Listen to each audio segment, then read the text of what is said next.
कभी आपके लिए संघर्ष नहीं करेंगे।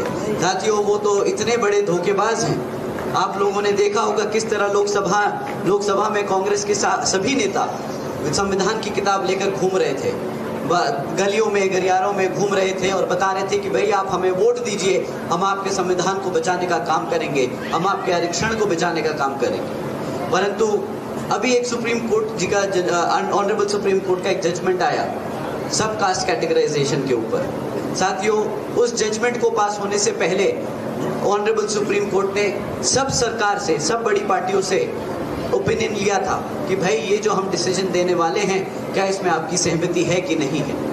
उसमें भाजपा के लॉयर थे, उसमें कांग्रेस के लॉयर थे, आम आदमी पार्टी के लॉयर थे, सब जगह से वकीले खड़े करे गए थे। और उन्होंने क्या जजमेंट पास किया?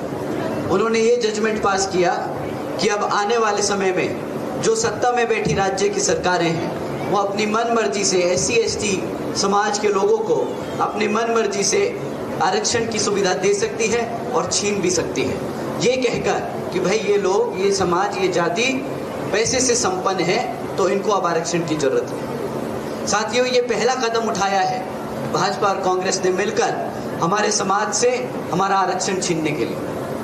ये इन्होंने हरकत जो करी है, इससे क्या होगा? आगे जाके ये लोग हमारे समाज में फूट डालेंगे कि भाई एक जाति को हम आरक्षण देंगे, दूसरे से छीन लेंगे, आपस में लड़ाएंगे। ये फूट डालो राज करो नीति पे चल रहे हैं। साथियों, जो लोग आपके आरक्षण से खिलवाड़ करें, क्या वो कभी आपके हितैषी हो सकते हैं? आप बताइए, आपके हितैषी हो सकते हैं कि नहीं? तो साथियों, ऐसी कांग्रेस, ऐसी भाजपा को आप अपने क्षेत्र में घुसने देंगे? आप जानते हैं ना, पिछली बारी भी नरेंद्र सिंह राणा जी यहाँ से लड़े थे। उन्होंने आपका कितनी बड़ी, आपने उन्हें इतनी भरी वोटों से सेकंड नंबर पे लाके खड़ा किया था, परंतु वो मात्र 1200 वोटों से रह गए थे। पर इस बारी मुझे पता चला है कि असंध की जनता ने मन बना लिया है, यहाँ हल्के ने मन बना लिया है, हमारे पार्टनर इनेलो के सभी नेतागणों ने मन बना लिया है, इनेलो के सभी कार्यकर्ताओं ने मन बना लिया है कि यहाँ से नरेंद्र सिंह राणा जी के बेटे को आप इस बारी विधानसभा भेजने वाले हैं। साथियों, भाजपा के लोग भी आप लोगों के बीच में वोट मांगने आएंगे। वो पिछले 10 साल से सत्ता में बैठे हैं और इस बारी भी आपको आके इधर उधर की बातें करेंगे, कहेंगे कि आप हमसे राशन ले लो, सस्ते में गैस का सिलेंडर ले लो, परंतु आपको इन सब के बातों में नहीं आना। साथियों, आप उनसे उन पे पिछले 10 साल के काम पे सवाल कीजिएगा कि भाई पिछले 10 साल से जब आप सत्ता में, तो आपने हमारे बच्चों के लिए, हमारे घर बार के लिए क्या किया? यहाँ पर हमारी माताएं बहनें बैठी हैं, आप लोग बताइए कि आप लोगों के लिए क्या महंगाई बढ़ी? आप लोगों के लिए घर चलाना महंगा हुआ? पिछले 10 सालों में महंगा हुआ? अगर आपने जाना कि भाई ये भाजपा वाले 10 साल से सत्ता में है, इसीलिए हैं कि हमारे समाज के लिए, हमारी जनता के लिए काम करें, और अगर आपका राशन और ये सब महंगा होता आया है, तो क्या आपको लगता है ये लोग काबिल हैं दोबारा सत्ता में आने के लिए? साथियों, ये आपको पता है क्या प्रलोभन देंगे कि आप हमसे मुफ्त में कुछ साल का राशन ले लीजिए, महीने का मुफ्त में गैस का सिलेंडर ले लीजिए, परंतु जब आपके बच्चों की पढ़ाई की बारी आएगी तो ये लोग क्या करेंगे? स्कूल बंद कर देंगे। आपके बच्चों को गुलाम रखने की पूरी तैयारी कर रखी है इन लोगों ने। हमारे हरियाणा में 5000 बच्चों के प्राइमरी स्कूल बंद करे इन्होंने, और जो बच्चे कुछ सेकेंडरी, सीनियर सेकेंडरी स्कूल हैं, उसमें प्रिंसिपल्स और टीचर्स नहीं देते। ये हमारे बच्चों को पढ़ने लिखने नहीं देते। उसके बाद मुफ्त में राशन की स्कीमें सुनवाते हैं जब महंगाई की बात करते हैं। मैं आपसे पूछता हूँ, क्या आप चाहते हैं कि आपके बच्चे किसी के सामने हाथ फैलाए राशन के लिए? हमारे समाज के सभी जो यहाँ पे 36 की 36 बिरादरी हैं, सब बहुत स्वाभिमानी समाज, सभी बहुत स्वाभिमानी हैं। मेरे को पूरा भरोसा है कि आप लोग कभी भी किसी और के सामने हाथ नहीं फैलाएंगे अपना घर चलाने के लिए। आप लोग ये मानते हैं, आप लोग बहुत स्वाभिमानी, आप लोग चाहते हैं ना आपके बच्चे पढ़े लिख कर आगे बढ़े, अपने आप कमाएं। अगर आप लोग चाहते हैं कि वो अपने आप बढ़ाएं, तो आप इनसे सवाल कीजिएगा कि भाई मेरे बच्चों के लिए रोजगार कहाँ है? मुफ्त में राशन नहीं चाहिए, मेरे बच्चों के लिए रोजगार चाहिए। मेरे बच्चों के लिए पढ़ाई लिखाई के लिए स्कूल कहाँ है? जो स्कूल है तो उसमें मेरे टीचर्स कहाँ हैं? सवाल करना पड़ेगा आपको, क्योंकि जब आप उनसे ये सवाल करेंगे तो उनका मुंह बंद हो जाएगा, उनके पास कुछ नहीं होगा आपको जवाब देने के लिए। क्योंकि साथियों, उन्होंने ये सोची समझी साजिश चली है पिछले 10 सालों से। उन्होंने धीरे धीरे करके हमारे समाज को, हमारे आने वाले भविष्य को अंदर से तोड़ने की कोशिश की। उन्होंने सोचा कि हमारे बच्चों को अनपढ़ रखेंगे तो वो अपने इतिहास से दूर हो जाएंगे, वो भूल जाएंगे, वो समझ नहीं पाएंगे, वो रोजगार के लायक नहीं होंगे। जब रोजगार के लायक नहीं होंगे तो रोजगार देना नहीं पड़ेगा। अब आपका काम है, जैसे आदरणीय बहन कुमारी मायावती जी ने अपने 5 साल के शासनकाल में यूपी में हमारे सभी बच्चों के लिए स्कूल का प्रबंध किया था, कॉलेजेस यूनिवर्सिटीज बनाई थी, उनके लिए मुफ्त में पढ़ाई के लिए पैसे खर्चे थे।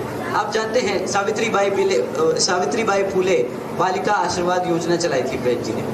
उसके तहत आदरणीय बहन जी ने 7 लाख बच्चियों को मुफ्त में पढ़ाने का काम किया था। 12वीं तक की शिक्षा सरकार के खाते, 12वीं तक की शिक्षा सरकार के खाते डाल दी। 600 करोड़ रुपए हम आपने अपनी बच्चियों पे उन्हें आशीर्वाद योजना के तहत उन्होंने जब घर में बच्ची पैदा हुई तो उन्होंने हर एक घर में हर एक बच्ची के नाम पर 1-1 लाख रुपए देने का काम किया। उन्होंने देश में पहली बार गांव में हुई बच्ची, पैदा हुई बच्ची को लखपति बना दिया, जब पूरा समाज दर बदर घूम रहा।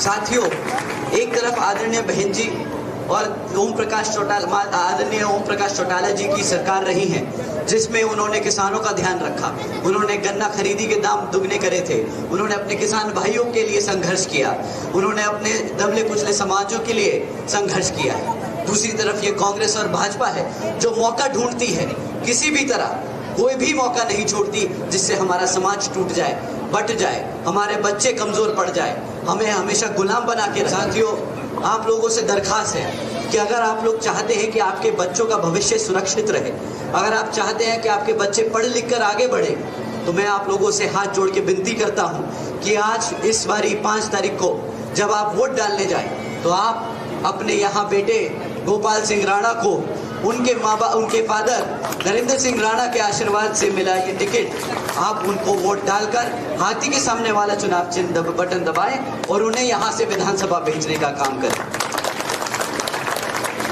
क्योंकि जिस तरीके से श्री नरेंद्र सिंह राणा जी ने पिछले 10 सालों से 12 सालों से यहाँ पे आप लोगों के बीच में रहकर संघर्ष किया है, आप लोगों के दुख सुख में साथ रहे हैं, उसी तरह मुझे पूरा भरोसा है कि उनके बेटे गोपाल सिंह राणा जी भी आपके साथ ही आपके दुख सुख में साथ रहेंगे, आपके बच्चों के लिए पढ़ाई लिखाई के लिए स्कूल का इंतजाम करेंगे, आपके गाँव में चिकित्सालय खुलवाने का काम करेंगे, हमारे बच्चों को पढ़ा लिखा कर रोजगार देने का काम करेंगे, उनको ये नशे की जो आदत यहाँ पे हरियाणा में फैल गई है उससे बचाने का काम करेंगे।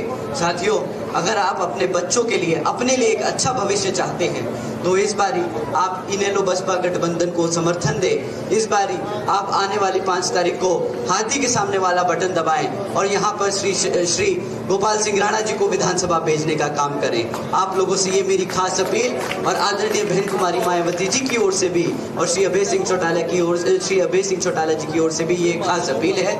आप लोगों ने अपना कीमती समय दिया, आप लोगों ने इतने ध्यान से, इतने प्यार मोहब्बत से हमें यहाँ पे बुलाया और सुना। आप सभी का मैं तहे दिल से धन्यवाद करता हूँ, आप सभी का मैं तहे दिल से धन्यवाद करता हूँ। जय भीम, जय भारत।